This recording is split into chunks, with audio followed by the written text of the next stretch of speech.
just getting back from a day on the range. The internet told me that 300 blackout is useless beyond 200 yards. Really, beyond 100 yards, you don't even want to shoot it past 50. What did my experience, my day on the range, few hundred rounds fired with the primary arms, 3X Micro Prism reveal? Is the internet right?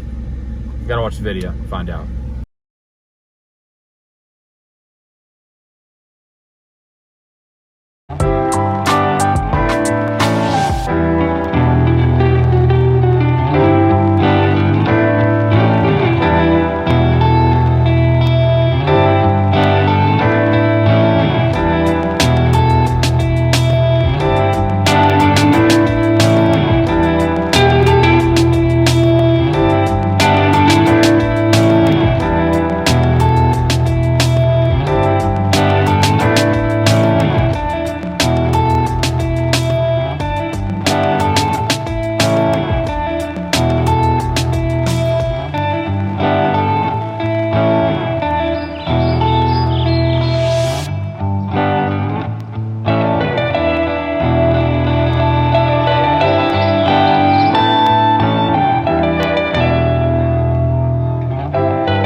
Yeah, it's getting out there.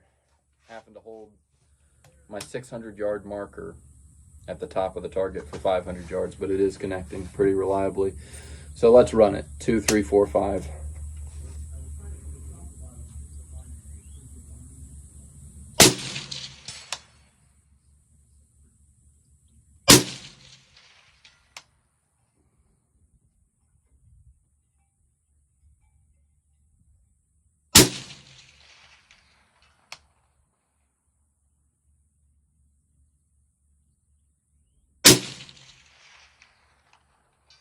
There it is.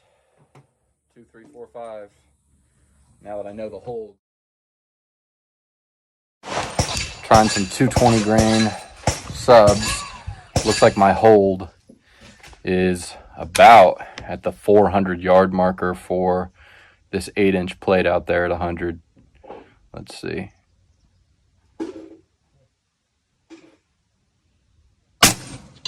Yep, 400 yards.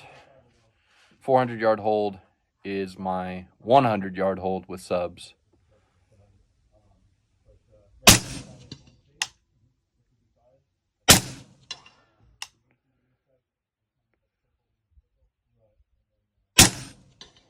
Yep.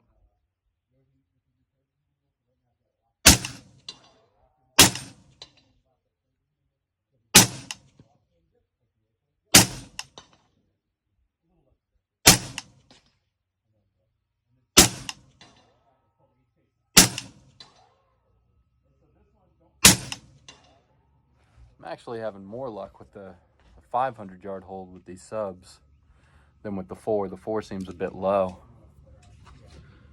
So, just something to remember if you're running the subs.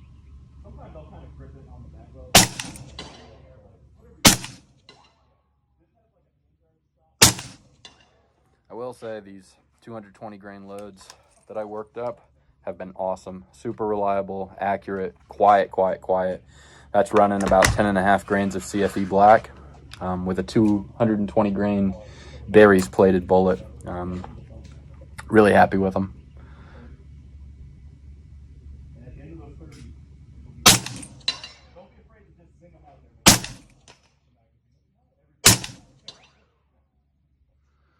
There's a little 2-inch spinner out there. Very optimistic, but I'm going to give it a try.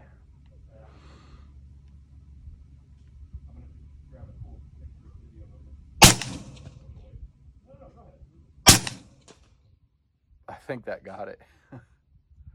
I'm pretty sure. Let me try it again. Yep. That's pretty cool. So yeah, my 500 yard hold is pretty much dead nuts for 100 yards with subsonics. It's good to know. I'm ringing that 2-inch spinner.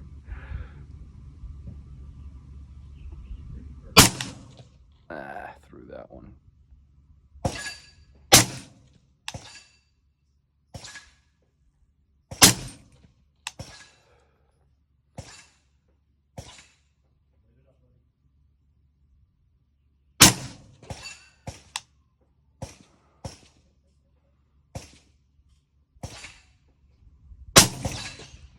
Super cool. All right, see how we do with some supers. Those subs are a different animal. It's like having 2 different guns.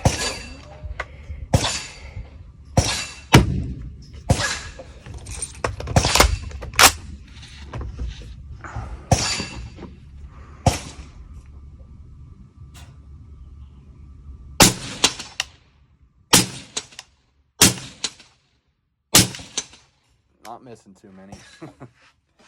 Smack it dead center at 100 with these 110 grain Hornady XTPs.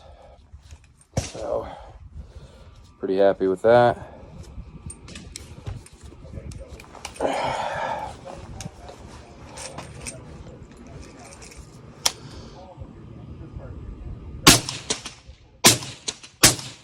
Woo, nasty.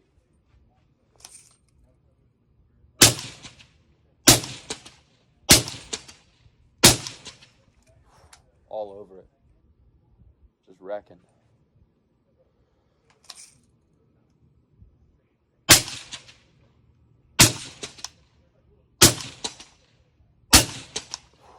Drilling it. I think I missed one. 110 grain. One of the XTPs. That grass is kind of tall. Yeah, I'm having a hard time picking up those targets. The grass is too tall. I think I can see 200. See if I can connect. That grass is really getting in my way.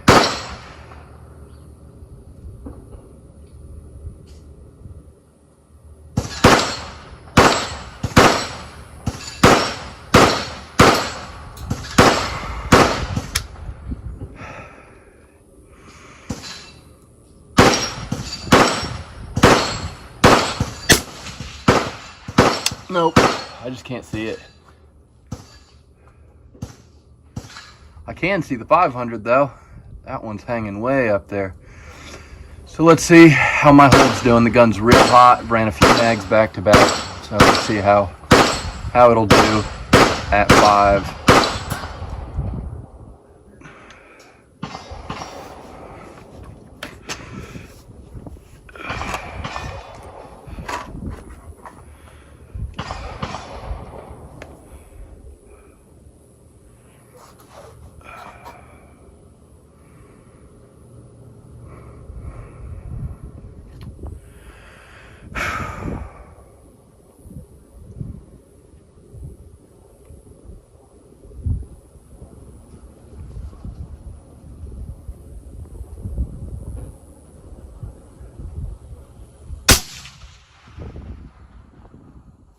Just low.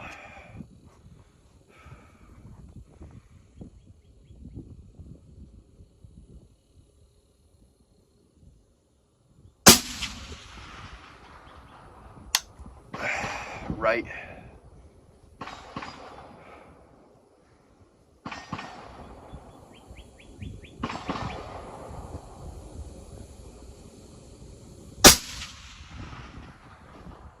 Got it. All right. I think those first two are just failure to apply the fundamentals on my part. Neither shot felt very good. That third one felt good. I could have called it. So let's see if I can suck less.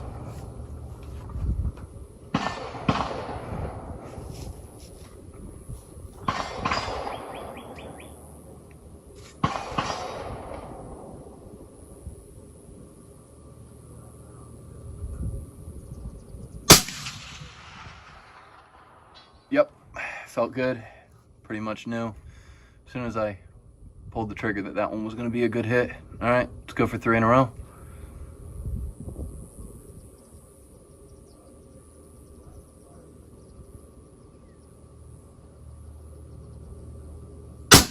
Bad shot. Yep, I knew that was a bad shot. All right, cleansing breath. Get your shit together. Should not have took that last shot. Should have breathed it out. All right, 500 yards, here we go. Stack a few in a row.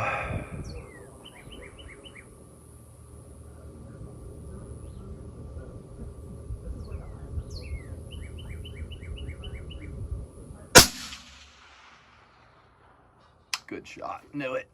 All right, here we go. Straight back, breathe it out.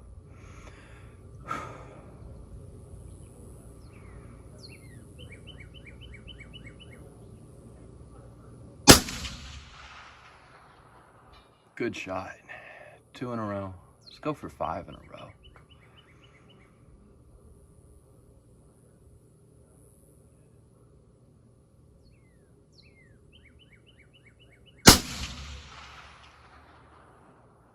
Damn. Felt pretty good too. All right.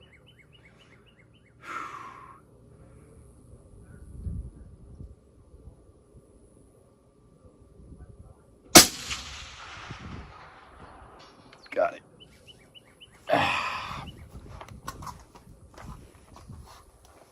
Green subs loaded up. See if they have any prayer at 200 yards with any available hold. My prediction is no, dropping too much. I think the subs are probably limited to 100 yards and in. But we're going to see if there's any way to get them out to 2. With this reticle, with this shooter, both of which are admittedly leaving something to be desired.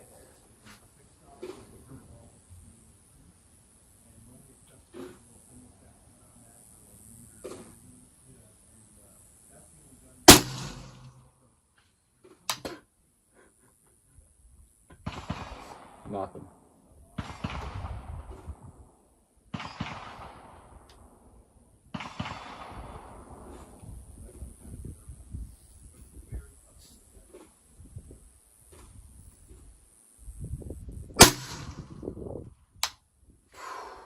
Right in front of it. That was with the 600-yard hold.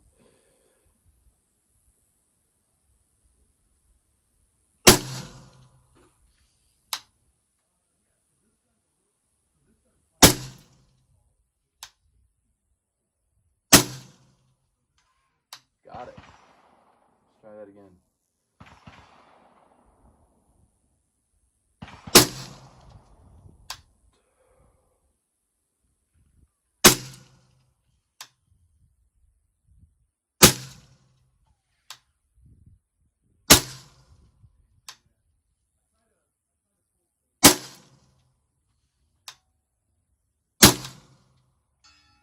Oh my God, you have to aim so high.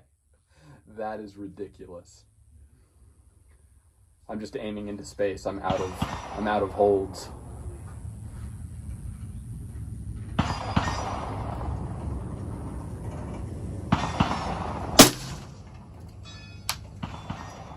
So can you mortar it out there to 200 yards? Yeah, probably not the best idea. If you have supers, throw them in. But yeah, I'm able to mortar them out there, aiming about. Let me get a read on that. Probably 4 feet, 3 feet, 4 feet over the target.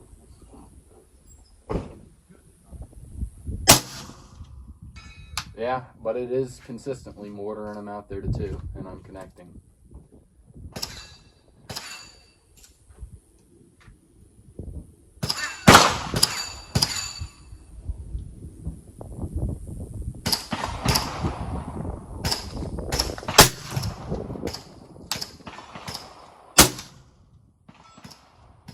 I wonder how high I would have to mortar it to get it to 3.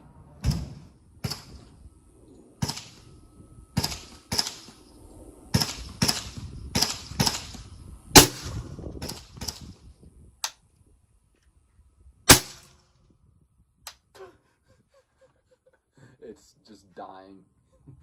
Not even close. It's dying at like 250, and I'm holding way up into space.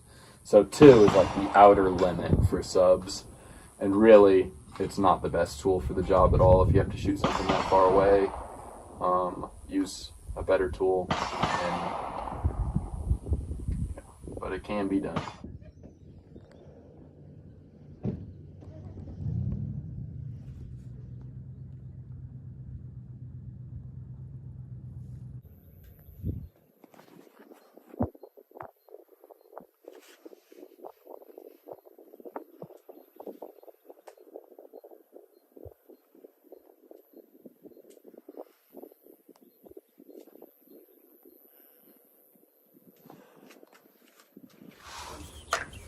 All right,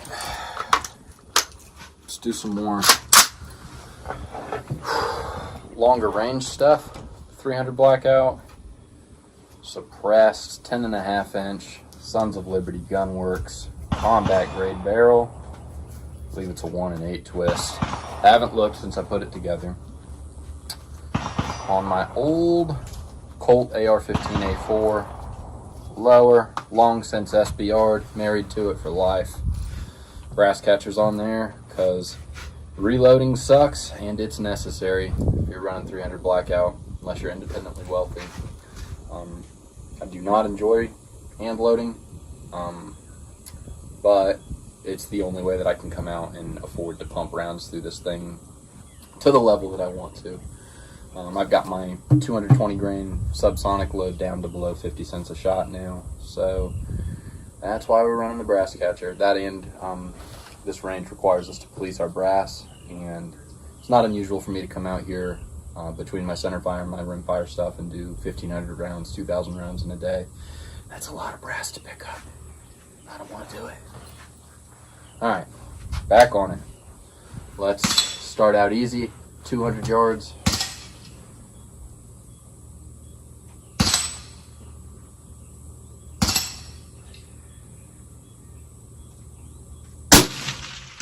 All day. Hit it again. Nothing to it. Let's try 3.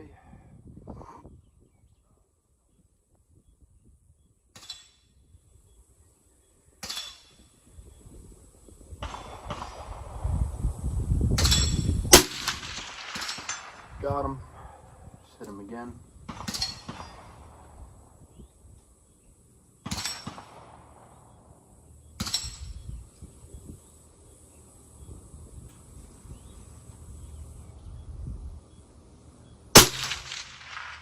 Got him. Stretch it out to 4.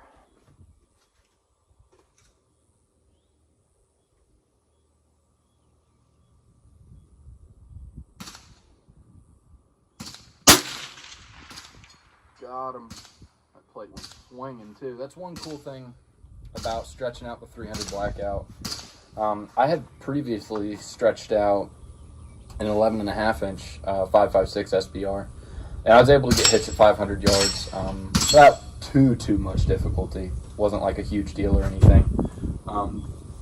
But the problem was that I ended up really having to hang paper to be sure that I was hitting, especially with 55s. You just can't hear it. The bullet's too light. By the time it gets there, it's slowed down too much. It's very difficult to hear, especially with other shooters on the range. 300 blackout, though, even with these 110s, which is the lightest bullet I've got, I've seen some 90s. I want to load some of those up, but even with these 110s, it's smacking the steel enough that not only can I hear it really well, it's sound, I can usually see the plate swing too. It's just hitting it with a little bit more authority. So I have some thoughts on the reputation of 300 blackout for being, a short-range cartridge, useless beyond 200 yards. I definitely have thoughts on that, which I'll elaborate on. Suffice to say, I don't think that quite tells the whole story. So let's smack it again at 4 and then move out to 5.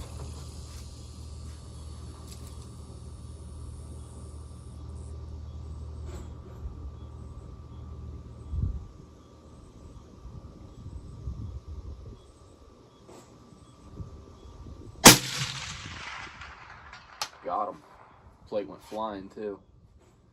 Rotated about halfway. It's a big plate too. I would guess 20 inches by 20 inches. And it swung pretty good just there. So let's step it out to 5. Let's see if we can't keep the streak going.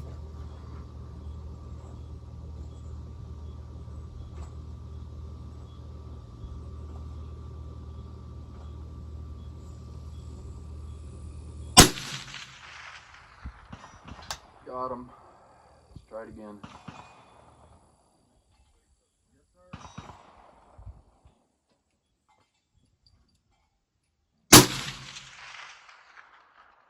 Got him. All right. So that's 8 in a row, 2 at each station, 2, 3, 4, and 500 yards. So much for the idea that this thing can't reach out. This is only a 10.5 inch barrel too. And I'm connecting at 4 and 500 yards with great regularity so long as I do my part. I'm having a lot easier time predictably from the bench. In the prone, it's hard to see some of those targets. The grass is pretty tall. But even from the prone, I'm able to reach out to 5 with this awesome primary arms 3x Micro Prism optic with the 300 blackout reticle. Pretty sweet. I haven't checked in at 25 yards in a minute, so let me get on paper, just see what it's doing. It's grouping super tight. It's one I want to reserve my review of the Sons of Liberty Gunworks barrel until I have 1,000 rounds through it, and I'm not there yet. But so far, grouping super tight. Don't have anything to complain about there. Also running a Sons of Liberty Gunworks bolt carrier group. Maybe I'm a mark, the marketing guy. All right, let's see what we're doing at 25. Let's pick an unscored paper target. Just throw some rounds on it to see how we're grouping.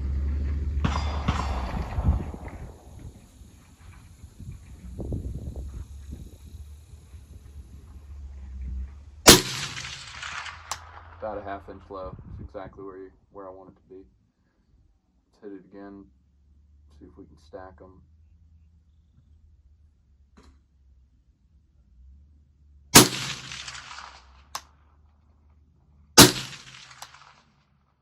There's 3 pretty much touching, so not mad at that.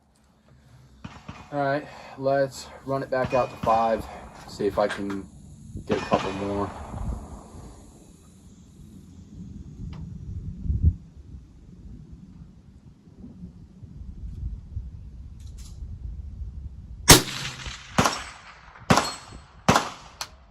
That felt like a really good shot. I didn't hear it.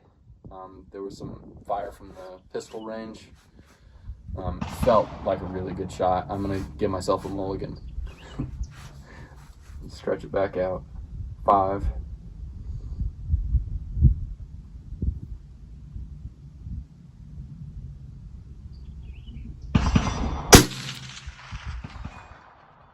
Got it, and it swung too. It's still hitting it hard enough at 500 yards, even out of this short barrel, to move that plate. Pretty good. So long as you hit it on one of the edges, it wants to shove it around a little bit. I think if you're hitting it dead center, it's not pushing it as much. But if you hit it on either edge, it's kind of spinning it.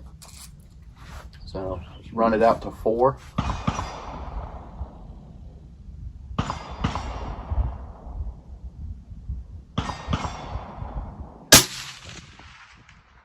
Got it. Swung it too. There's a second target at 400 yards. I'm not sure if it's a little bit smaller or not. It's white. It's a little bit harder to see in this light, but I'm going to go for it.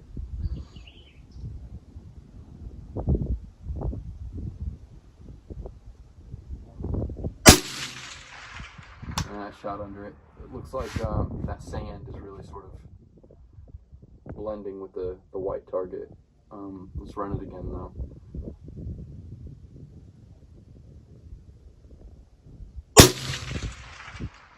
Shot under him again. Let's try it again.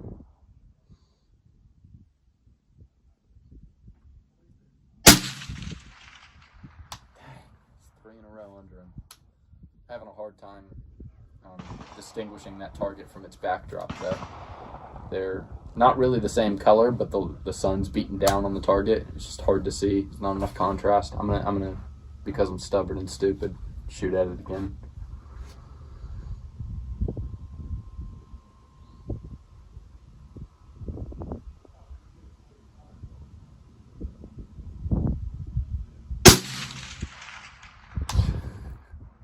Same spot, right under him.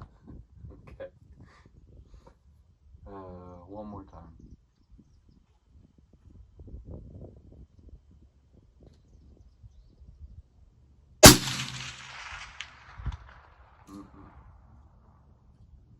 It's just not happening for me on that one. You know what? I wonder if that's a steel target. I wonder if that's not a paper target and it's going through, because I'm hitting at 400 pretty reliably. Let's switch back over to the target that I know is steel. I wonder if it's just going straight through, and that's why I'm seeing the splash behind it. I wonder if that's not a steel target.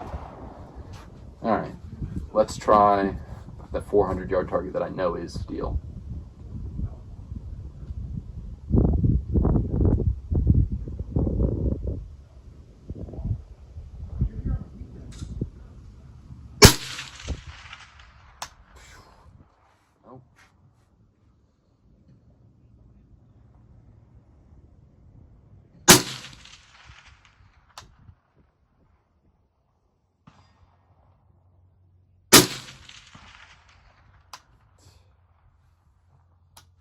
What has happened to me?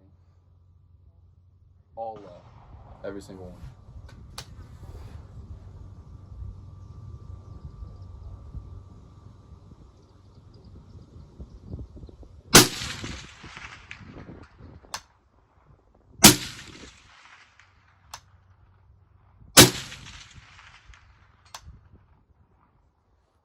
All right, that was weird. I'm gonna take a break. I wonder if shooter fatigue isn't playing a role here. That was a pretty bad run at 400 yards just now, though.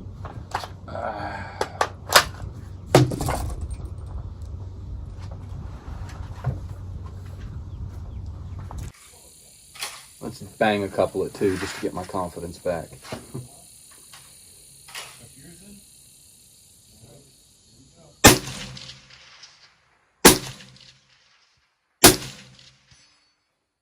terrible.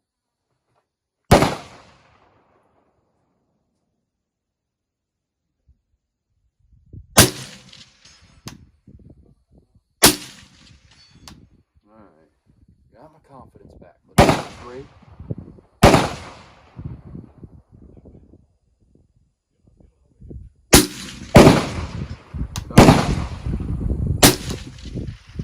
Got it. Let's go to 4.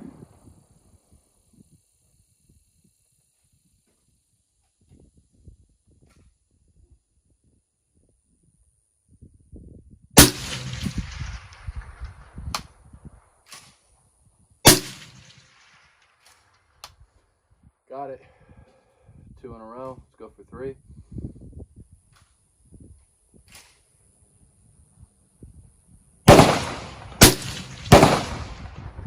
Got it. 3 in a row. Step back out to 5.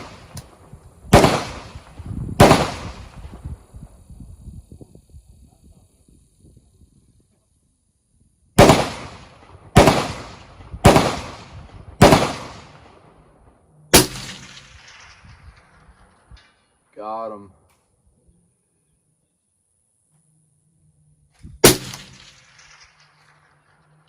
All over it.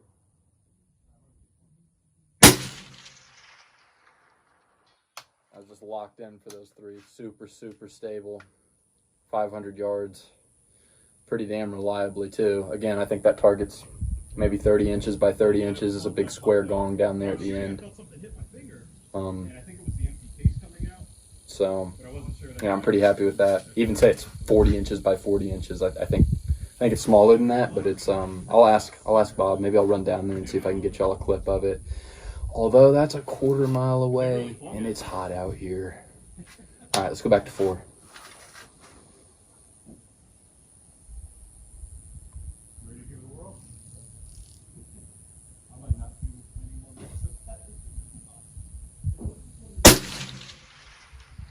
That was a bad shot, but it still connected. I was ready to call a whiff on that. Still hit. It's a bad shot, though. I felt like I jerked it to the left. 400 yards again.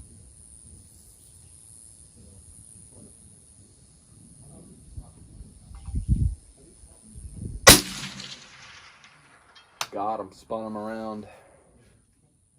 Let's go to 3.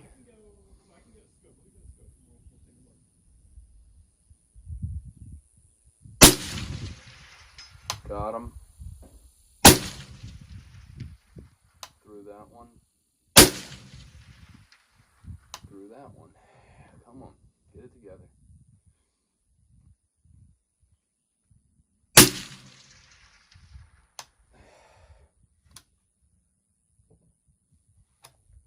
go to 2.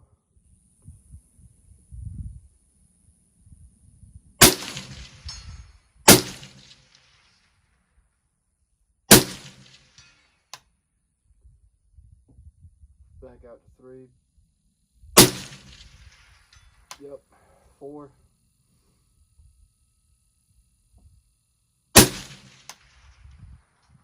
Yeah, very top of the plate. Spun it a little. Try that again.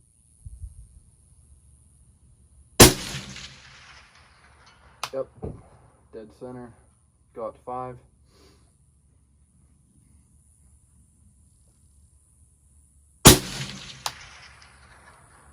Yep.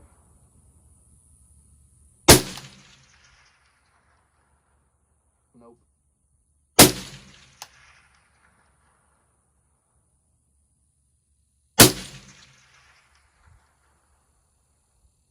Need to slow down.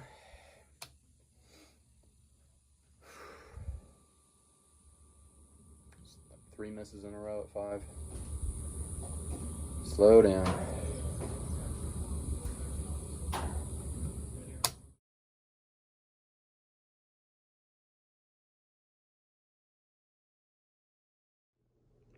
Hey y'all, it's Wednesday, and we're going to be talking about the little 300 blackout 10.5-inch SBR I took out yesterday on my adventure to see how she would do at some extended ranges with this new primary arms 3X Micro Prism ACSS reticle, and we will dive into that. Watch for the adventure yesterday and for today. It's the awesome Hamilton Khaki Pilot, automatic Swiss, 80-hour power reserve, awesome loom, really good looking watch. The case maybe looks black on camera. It's actually like a chocolate PVD coating, super cool, gives me World War II vibes, makes me happy, which is the primary reason we buy most of what we buy. Get some enjoyment out of life. You know, you work hard and you should be rewarded for that. You should do things that make you happy. Get things that make you smile. And this definitely makes me smile. Makes me feel good. All right. It's actually, by the way, the same watch that Coop wears in the film Interstellar, although his case does not have the chocolate coating. His is just stainless. Anyway, not a watch review. What we are going to be talking about is the 300 blackout and maybe some reasons why we might want to start rethinking that cartridge. More broadly, some reasons why we might be wrong about a lot of what we think in the gun/shooting/hunting community. And, you know, they all they're not the same, right? But they all fall under the same umbrella. We're all gun owners, right? But not all gun owners are hunters. Not all hunters are shooters. So, like, all hunters are gun owners, all shooters are gun owners, but we're not, all hunters are not shooters, and all shooters are not hunters. And I think we'll get into that, but I think that's where some of our misgivings and misapprehensions about cartridges and what they can actually do come from. Of course, this comes with the caveat that I'm just an idiot. You know, I'm just a guy out there with my gear and my ammo and my limited skills, testing stuff and figuring stuff out for myself, because so much of what I've been told in my shooting career, which is only like 15 years, I've only been shooting since I was like 15, 16 years old, maybe 14 years old. Anyway, like, I've only been shooting for less than 20 years, right? And so much of what I've been told in that time by seasoned shooters, hunters, people who are supposedly very experienced has just been wrong. Like, in my own experience, my own mileage, my own data has driven me to determine that a lot of what's out there is just nonsense. And a lot of what's out there about the 300 blackout, like, this is the commentary. This is sort of what steered me away for years from the cartridge. Well, one, I mean, cost, right? That's the big one. We'll get to that. But I had heard repeatedly that this cartridge was useless beyond 200 yards and really sort of questionable past 100. And I was like, well, that's not going to work for me. But as I got into short builds, that's not what my own preliminary data was showing me. As I was plugging stuff into my ballistic calculator, researching, reading, it's just not what the numbers told me should be reality. So let's rewind a little bit. A couple years ago, I SBR'd my trusty Colt AR-15A4 lower. I bought this thing when I got out of the Marine Corps many years ago, and I've been loving it. It started life as a 20-inch M16A4 clone, and I ran that for years. I was running that as late as 2018, maybe 2019, as like a full-time defense rifle. That was my go-to. Something goes bump in the night, just grab my Colt 20-inch. It was like a one-to-one analog of what I used in service. So I decided to SBR the lower because I had no plans of getting rid of it. And I decided to build it out with an 11.5-inch Colt FBI HRT barrel, right? And I was pretty happy with that. You know, the limitations of 5.56 out of a short barrel notwithstanding in terms of its ballistic effectiveness, energy, all that stuff. I was pretty happy with that. And I was told similar things like, you know, it's good in 200 yards and in, but beyond that, you won't be able to hit anything. And even if you do, the round is useless. It'll just bounce right off of them. And that's not numerically what my data set was showing me before I even did any long range shooting with it. That's just not what the numbers told me should be truth. So I decided to collect my own data with the 11.5-inch Colt 5.56. And I was able to stretch that out to 500 yards really without too much trouble. With a magnified optic, especially one with a ballistically matched reticle, we'll come back to that. That's not like an impossible shot to make. It's pretty doable. The issue that I ran into running 5.56 it extended range out of a short barrel was that even suppressed, especially with 55 grain ammunition, I was not really able to distinguish a hit from a miss on steel targets. I ended up having to hang paper to confirm that I was hitting at all at 500 yards. And that's because 5.56, especially in a 55 grain iteration, it's just not hitting that steel super hard. And also, you got to remember, like, that's more than a quarter mile away, guys. I think. Don't make me do math. I think it's a quarter mile, a little bit more.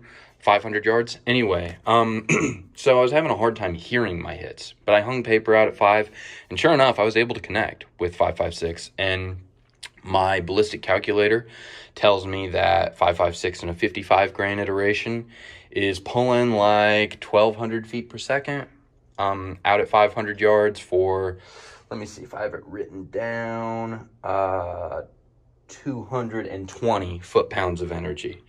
So basically, 22 long rifle at the muzzle at 500 yards, which, yeah, is not nothing, right? It's not 30-06 armor piercing, okay? It's also not something that most people are going to volunteer to stand in front of. It's not nothing, okay? It's not a BB gun. It's still carrying lethal potential out to 500 yards. That's 5.56, 55 grain iteration. Different rounds may yield different results, but that's kind of what we're looking at. So I decided to take a look at the 300 Blackout. I'll be real honest with you guys, mostly out of boredom. There was nothing wrong with that Colt 5.56, 10.5 inch FBI barrel. It did pretty much everything I needed a short rifle to do.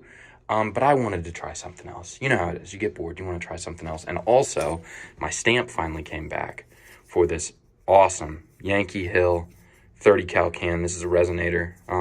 Awesome can. This is not a review of the can, but a super solid piece of gear. And I figured I have a 30 cal can. Let's get a 30 cal gun. And again, my reading, my preliminary investigation told me that 300 Blackout kind of owns 5.56 out of a short barrel. Never mind the versatility of being able to run supers and subs. That is worth talking about. But if we're just talking supers, if we're just talking energy on deposit, 300 Blackout out of a short barrel, especially like when you drop below 12.5, 11.5, you start getting into the 10s, the 9s, even the 8s. 300 Blackout just dominates ballistically. It's a bigger bullet, heavier, pushing 22-ish, 2,200 feet per second, thereabout, depending on the load. Preferred load for this for me right now is Sierra, 115 grain, boat tail hollow points. That's mostly what was shot. Yesterday, we did run a fair amount of Hornady 110 grain. I think it's an XTP, whatever the one with the red dot, the red little polymer tip. We shot a lot of those yesterday too. By we, I mean me. But yeah, so those are cranking 2,200 feet per second or so out of this 10.5 inch barrel.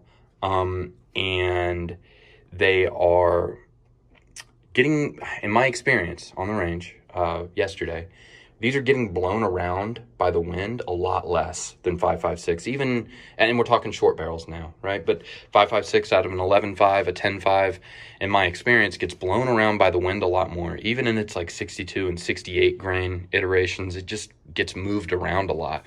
These 110s, 115s, much less susceptible to the effects of wind. So that's a happy meal for me. Now, the ACSS reticle, ballistically matched for 300 Blackout and 7.62 by 39. I suppose they're close enough, right? And you're supposed to zero at 100 yards, and then you have crotch of the chevron is 2, tip of the stick is 3. My Marines are going to be familiar with this. It's a lot like the ACOG. I would say a perfected like ACOG reticle. That's what the ACSS is running. And really awesome reticle. I've used it before in their 2X prisms, their 1X prism. I have their 5X prism on a DMR build. Been super happy with it. So when the 3X micro was announced, I was really excited because this thing has the same footprint as like a lot of red dots, right? Very small. It's only 8 ounces. I have it sitting in a LaRue QD return to zero mount, which is awesome. We'll talk about that some more too. But yeah, same footprint as a lot of red dots, but in my estimation, way more capability. You might be a little bit slower at close range. Like, listen, guys, it didn't hold anybody back, from what I understand. In Fallujah, like house to house, street to street, it just doesn't really hold anybody back using a magnified prismatic optic. If you know your gear and you've trained with it, like you can still fight up close with that. Okay, so you might be a little bit slower. I'm probably not going to set any land speed records at 5 yards with a 3X micro, but it's not what you're thinking. It's not slow. It's not like that. Like you come up on it pretty quick, find your target and snap. Magnified optic And I've tried it both ways, guys. I've run Trijicon MROs, like I said, primary arms. I've run their 1X Prism. Still have it in rotation on a different system right now. But for me, a magnified optic is worth its weight in gold for target identification purposes.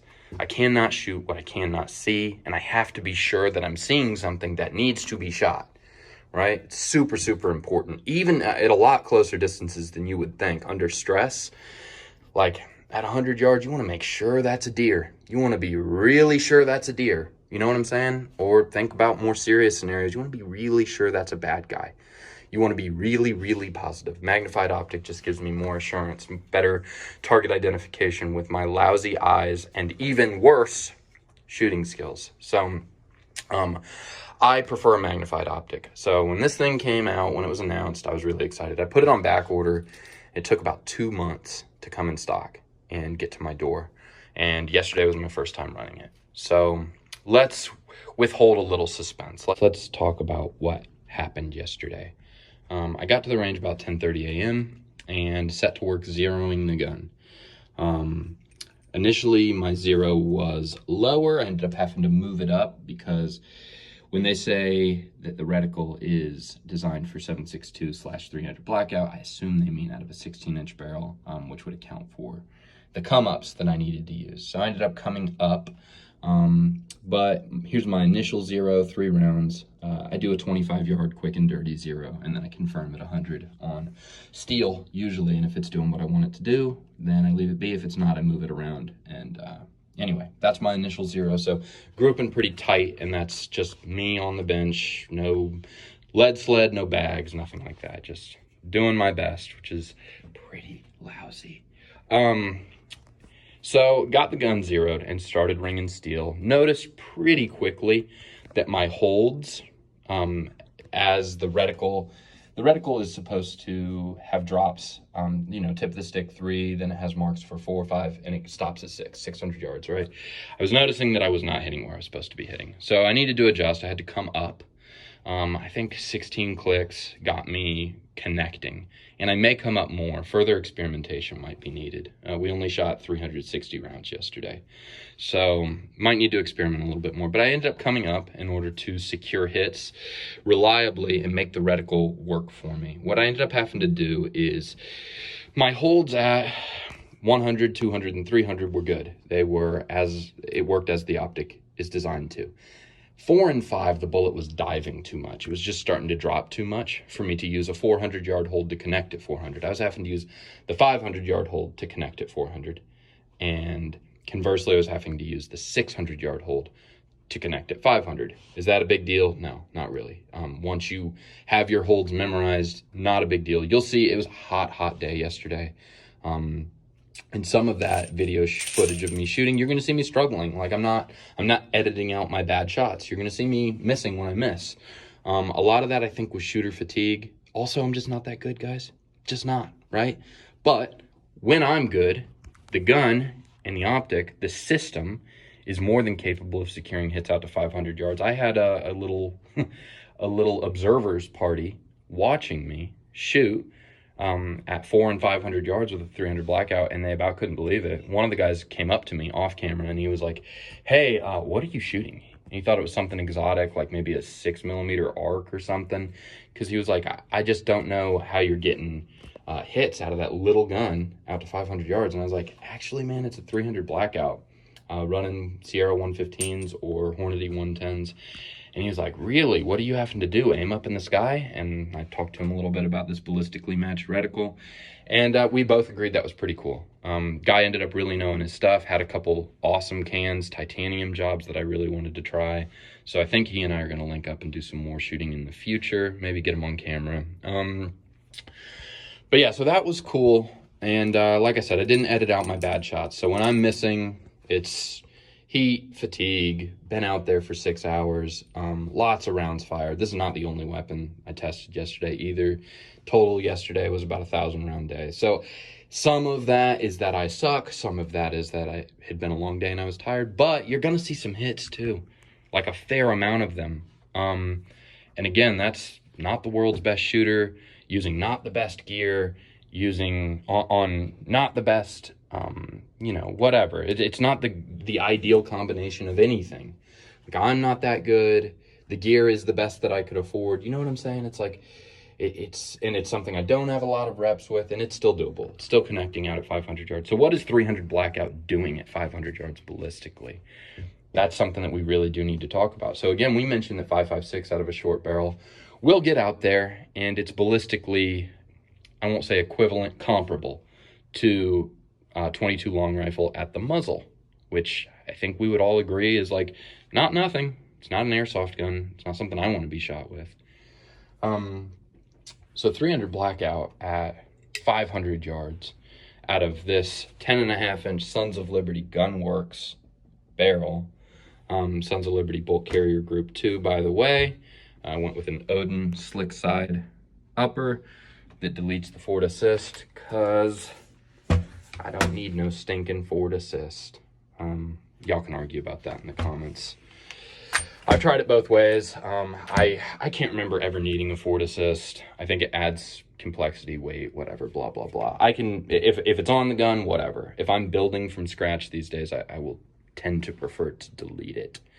Just not for me. Anyway, out of this 10.5-inch barrel, 300 blackout, 115 grain Sierra boat tail hollow points are dropping about 95 inches, which is a lot. 5.56 out of a similar length barrel is only dropping like 70 inches. So yeah, 300 blackout's dropping 25 more inches. In terms of energy, it is carrying, I have it written down.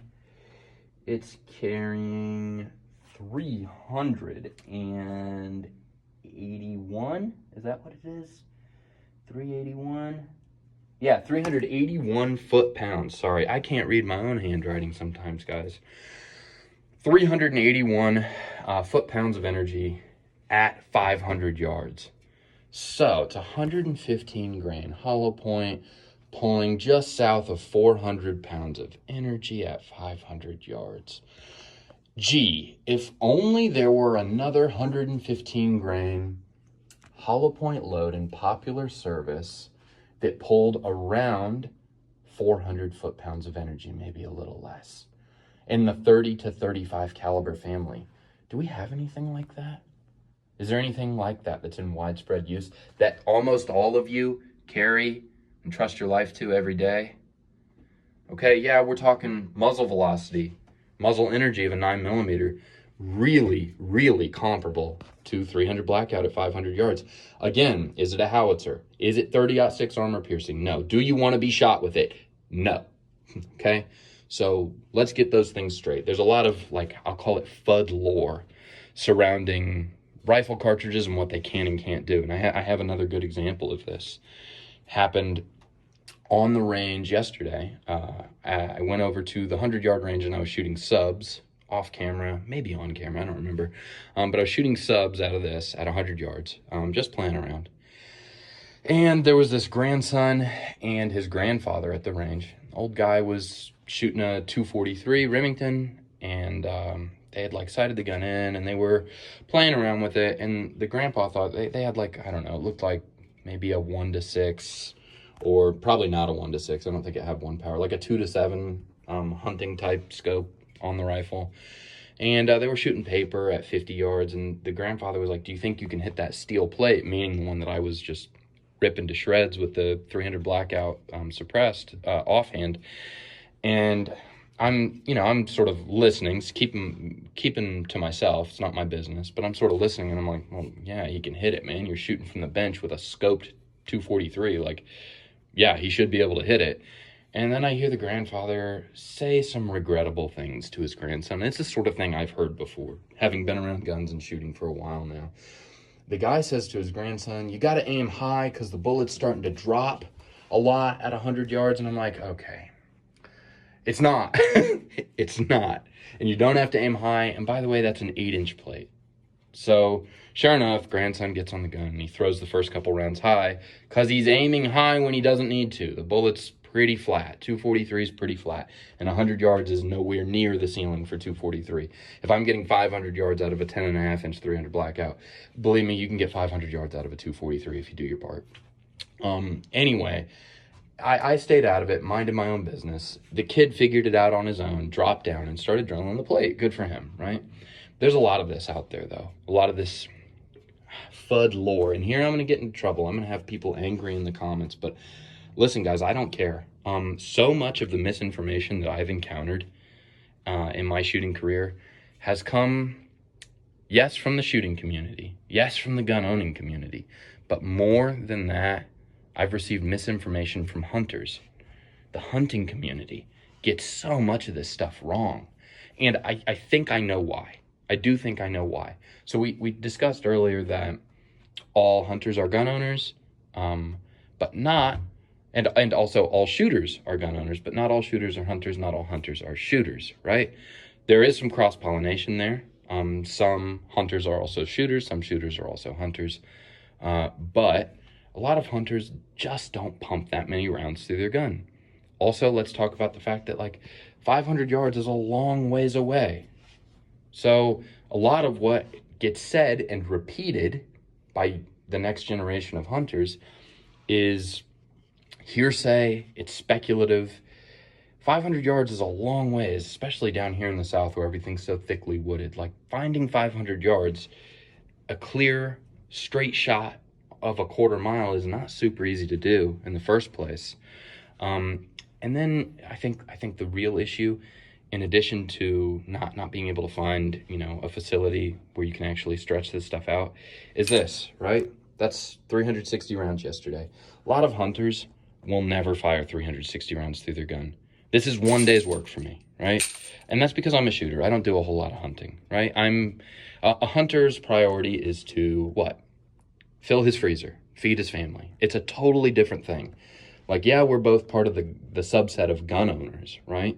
But like, as a shooter, my priority is to convert money into smoke and noise because hitting what I aim at is satisfying. Really, that's what it, yeah, like it's about defense, okay? It's about being prepared. It's about protecting my family. It's about protecting my community, my country. Those things are true. But what I'm doing is converting money into smoke and noise because hitting targets that I aim at is satisfying. Makes me happy. Makes me feel good. It's a totally different set of priorities than the hunter's, which is to fill his freezer with as few rounds fired as possible, right? It's just a different thing. So you get this misinformation, this idea that like 243 is not useful beyond 100 yards. It's nonsense. And I think that's sort of underscored by my work yesterday with this little short 300 blackout rig. At 500 yards, it's depositing a 9mm muzzle velocity, 9mm muzzle energy payload. Like, that's not nothing, guys. You don't want to be hit with it. You don't. Nobody does. It's not nothing. And like, you might say, okay, well, yeah, but that's not the most ethical thing to do if you're hunting at 500 yards. Guys, you're not hunting at 500 yards. Almost none of you are. Almost none of you are. Be honest. Be honest with yourself. The probability of you ever needing to make a shot at that distance is almost zero. Not zero, but almost zero, right? In a hunting or defense capacity. It's very unlikely. But if you had to do it, could you do it with this short little gun here? Yeah, you could. And the round would be connecting with essentially 9mm muzzle velocity ballistics, which we have agreed with our purchasing power is good enough to trust our lives to. It's what most of us carry. So, something to think about. In conclusion, is 300 blackout useless beyond 200 yards? Really 100 yards? You don't even want to shoot it past 50. Just dropping out of the sky. No, guys, that's FUD lore. It's a bunch of nonsense, and it's pervasive. It's all over the place. Like, being around guns and shooting, I run into so many people who don't know what they don't know, but are so happy to talk about what gear can and cannot do. So I will leave you with this, right? And this is hypocritical in the worst way, because I'm sure I'm guilty of it too. Let's try to do better as a community. Right? Let's try not to talk about things we don't know about. Let's try not to pass along bad information. And if we don't know and we're genuinely curious, let's go collect our own data. I'm going to continue collecting data. Like I said, just 360 rounds fired yesterday, all suppressed. And this little rig out to 500 yards, yeah, doable. Doable. And that's in the hands of, you know, a shooter who's not the best in the world with only the best gear he could afford. Signing off. Y'all can do it. But get out there and have an adventure. Live your life. Don't talk about it. Be about it. All that good stuff. Somebody's going to ask, dude, you have a Luger? No, it's not a Luger. Dude, you have a broom handle? No, not really. It's not a broom handle. It's not a real Mauser. This is an air gun. Part of the Umarex Legend series. We have a couple of them. We have their Thompson. We have their broom handle. We have also a 10.5-inch AR-15 semi-automatic, fully automatic BB gun. And those are lots of fun for my family, but they're also super useful training tools.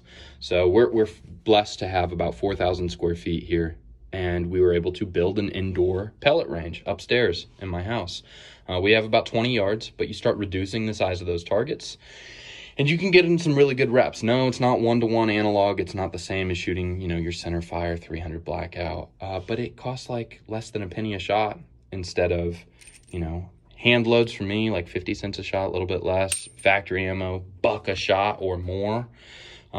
It's reps. It's applying the fundamentals of marksmanship and connecting with targets you aim at. So if you have the space in your home, build a BB range. Do it safely. We did ours with a cardboard-lined wood cabinet and a bunch of old bedspread to help knock down the BBs after they go through a line of cardboard that backs our targets. So do it safe. Don't tear up your walls. But it's really nice to have a BB range indoors.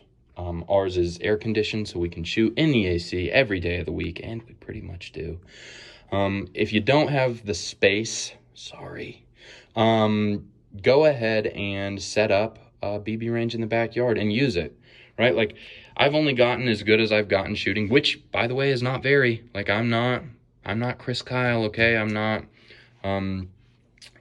Jerry Michalek. Like, a lot of those competitive guys will really put me to shame. I'm just a dude doing his best. But I've only gotten as good as I've gotten because I've practiced as much as I've practiced. And most of the practice that I've done hasn't been with this, hasn't been with centerfire 300 blackout, 5.56. It hasn't been with those more expensive to run tools, right? I really have to maximize my time on the range with these, and the rounds that I send down have to be good. They have to be quality shots. It's not the time to figure out, you know, that I have a bad habit of not controlling my breathing, or that I have a bad habit of jerking the trigger, whatever. Like, it's not a bad time. It's not a good time to discover that I don't follow through with the same kind of consistency that I need to achieve the hits I want to achieve. That's the wrong time to do it.